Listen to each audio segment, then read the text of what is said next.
Thank you for your attendance, and I would like to formally say to Peter, welcome home, Peter.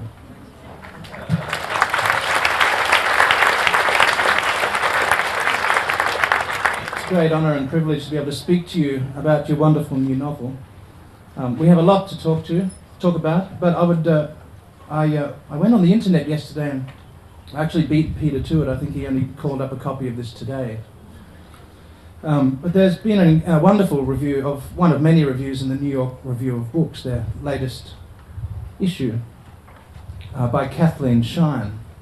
And it's so beautifully written and so accurate and so good that I thought I would read you the first paragraph.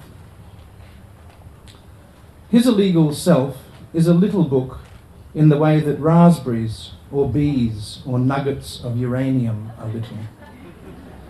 It is shorter than Peter Carey's best-known books, Oscar and Lucinda and True History of the Kelly Gang, both of which are epics of almost uncanny originality set in the 19th century, and both of which won the Booker Prize. The new novel takes place in the more recent past, the early 70s, and unlike much of Carey's previous work, which is exhilarating in its scope, his illegal self is exhilarating partly because the depth of field has narrowed so dramatically. Reading this novel, Carey's 10th, is like peering at the human heart, at the world itself, through the distorted precision of a magnifying glass, one carried in the pocket of a 7-year-old boy. I think that's a beautiful introduction to the novel itself, to Che, the young boy with the magnifying glass in the pocket, our primary protagonist, along with his mother figure, Dial. It's another great novel, Peter. It's a beautiful novel, great piece of work, and surprising and daring, even by your own lofty standards. And I was thinking of a really corny way to link Peter with Adelaide as I was flying in, and then I thought, well, the Bradman Oval's over there, and if we looked at Bradman's average at the end of his career, it was pretty damn high. And I think if Peter was a cricketer, he doesn't look like a cricketer, but if Peter was a cricketer, he'd have a very high average book by book. I'm probably the only person in history that got a leg by from his ear.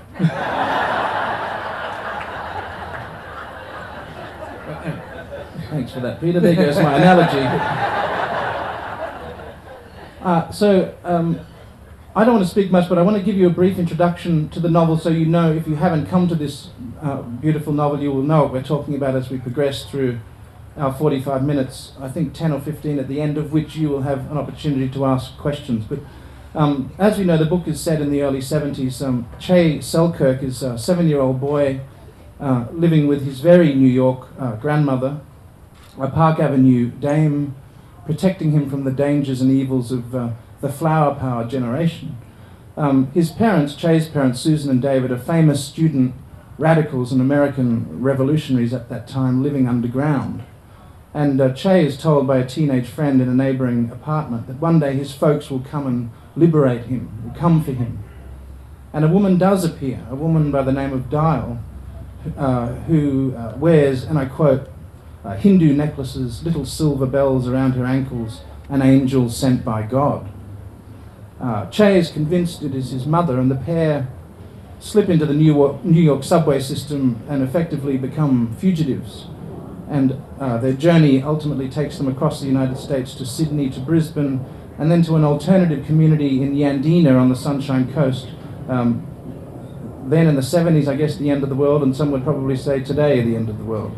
But it's a journey that begins in Bloomingdale's and ends at the most primitive outpost of civilization, and as the book states about Nambour, a bad dream on the dark side of the earth. This may be doing to the Prime Minister.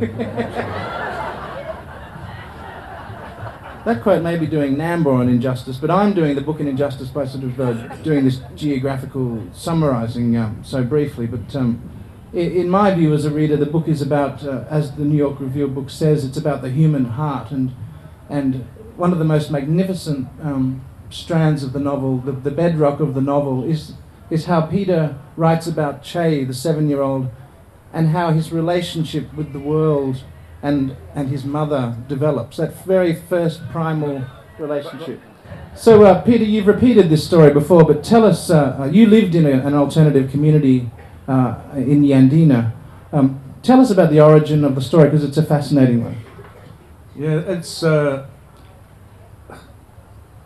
lived in Yandina about 30 years ago. And during the time I lived there, and what for me, apart from the Bjelke-Petersen police, who were truly terrifying, it was like living in paradise, and in a really wonderful community of people who gave you the great honour of never asking you what you did. And so into this environment, one day arrived this young American guy who I think came from Texas, but I can't remember, and he was like everybody else. We were happy he was there. He bought and began to repair an abandoned part of the community, and the first hint we had that he really had no idea on earth where he was when he started to plant little marijuana plants in his driveway. And where we sort of had to say, well, this is really not a very cool thing to be doing, and please don't do that. And so he didn't. But it was interesting to me to think about it, and even then, before I really knew a little bit about his story, I thought, this guy thinks he has come to the end of the earth. And because from his point of view he had, but he did not know where he was. Very interesting to me. And I remembered it for a long, long time. And I remembered it not just for that reason, but because sometime after he'd lived there, and maybe it was 6 months or a year, I can no longer really remember, or more, we were used to the police, of course, who on my first morning in Yandina turned up and said, well, you know, what's your name and date and place of birth? And so I gave him a bit of that information, but was reluctant to give more. And they said, listen, Peter, you know, you're in Queensland now. We don't need a warrant to search this place, because we've got the Queensland Health Act, and we'll find something, don't you worry. Now, what's your date and place of birth?